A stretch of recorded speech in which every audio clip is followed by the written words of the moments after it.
Okay, here we go. I'm Nick with Shoefitr. So Shoefitr is software that helps online shoe shoppers figure out which size to get. Online internet retailers face a huge problem with high returns and also a customer base that's hesitant to shop online because they don't know how a shoe is going to fit when they order it. So Shoefitr solves that problem using 3D imaging technology to scan the insides of shoes. We create this database of all these internal shoe measurements that are pertinent to fitting a shoe to someone's foot. So when you're shopping online and you find a shoe you want to buy, we ask you for the shoe and size you currently wear, and we compare those internal measurements to the one you want to buy and tell you what size to get and show you how it's going to fit. So this website you see here is runningwarehouse.com. They were our first client, and this is a standard product page you'd see on any internet retail site. To launch the application, you click this button. We had it preloaded for all our demos. But the first question Shoefitr asks you is, what brand running shoe do you currently wear? So I know I wear a Saucony running shoe. I select that from the drop-down. Shoefitr asks me for the name of my shoe. I happen to know that I wear the Tangent. I select that, and then Shoefitr asks for the size. I know I'm a size 9.5 in a standard width D. That's actually a picture of the shoe I run in.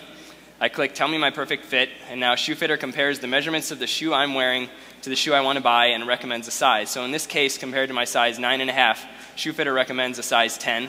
And Shoefitr shows the first of our two visual fitting interfaces. So this is a top-down two-dimensional view that shows the shoe I'm currently wearing in white compared to every size in the shoe I want to buy in blue. So I can scroll up and down and see how the sizes compare. So if I'm in a shoe that's a little too tight or a little too big, I can see what half size up or half size down might feel like.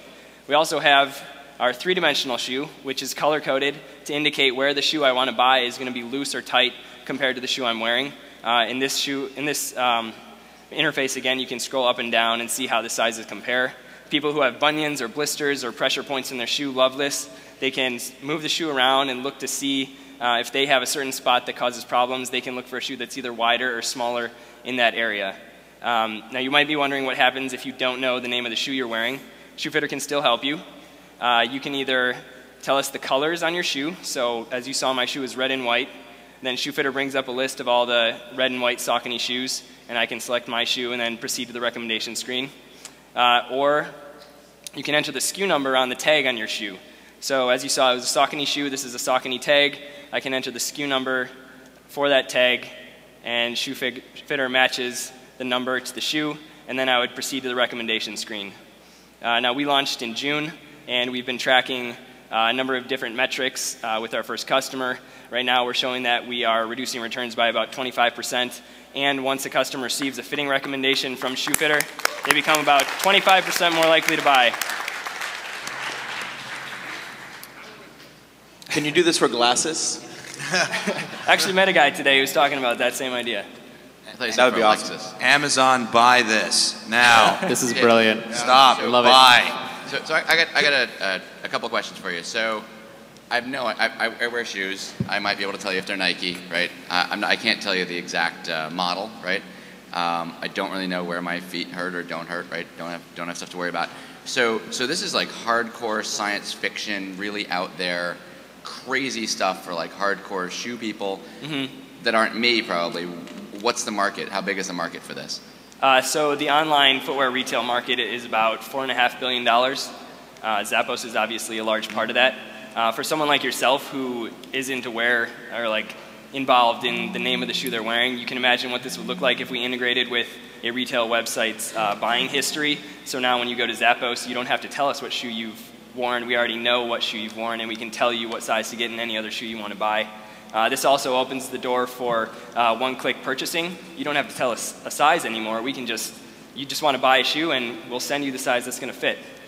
So this solves a huge problem for online retailers. I think you're not just going to lower returns, you're also going to increase the propensity to purchase, and you should measure that somehow, because there are a lot of people who kick the tires on the shoes, but they're not necessarily going to buy them without the comfort and confidence. I mean, I'm in your target market because I have unusual feet, and this is perfect for me. Yeah.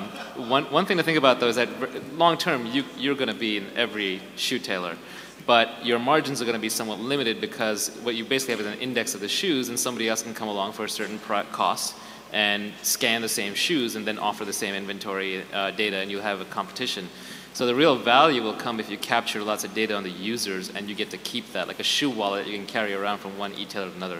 If you can do that, you're a standalone primary franchise. If you can't, then you get acquired by someone. We've actually discussed that idea, and the next version we're planning to release will elicit a shopper's personal fitting preferences. So we'll ask questions like, is your current shoe tight? Is it loose? We can then aggregate that data, and shoe companies would be very interested in knowing how their shoppers perceive the fit of their shoe. Usually when I'm buying shoes, I'm in a store. I don't buy them on Zappos all the time. Does this work on a mobile phone? So I can actually look them up in the store? Yeah, so if you tried to use the application on your iPhone or iPad, the 3D shoe is flash, but everything else would work. So we haven't released an iPhone app yet, but that's something we intend to build. You should do like a sort of like a tweet this after I buy the shoe. Like let's say I actually buy a shoe online for the first time ever, because obviously I haven't. But once I do, tweet this, and I send all my friends a scary freaking 3D model of the shoe I just bought that you can rotate in like real time, and like, this is my shoe. That's kind of They'd psycho. mistake me for a Sasquatch.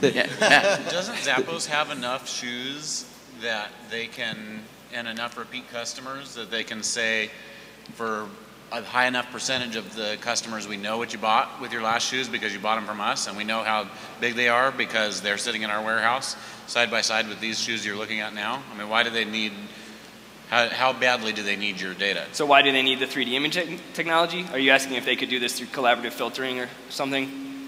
Well, they know how one shoe relates to another if they're in their own inventory, right? Different shoes fit differently. Yeah, that's the piece of data they're missing. So there's a huge challenge in comparing one shoe and a specific size to another shoe in a specific size. So a lot of fitting algorithms for these manufacturers have different slopes. So while a shoe might be a half size larger at the higher end, like a 13 or 14, at a lower end size like 6 and 7, it may be just one-to-one sizing. Okay, why do they need you to tell them let's that? get a final question here. Go ahead, Shervin. So I picked you as one of the 2 companies from Launchpad, and I think it's super cool. So one piece of advice, everyone's saying, you know, Amazon buy this, you know, Zappos buy this. Just ignore all of that, because you have something really interesting here. Be patient, build it. You have a really interesting vision. I think you could build something very valuable as a service for people. So for a long time. So don't be too quick to listen to that. Okay. Unless it's 100 million, then sell. All right. Thanks a lot. Okay, well done.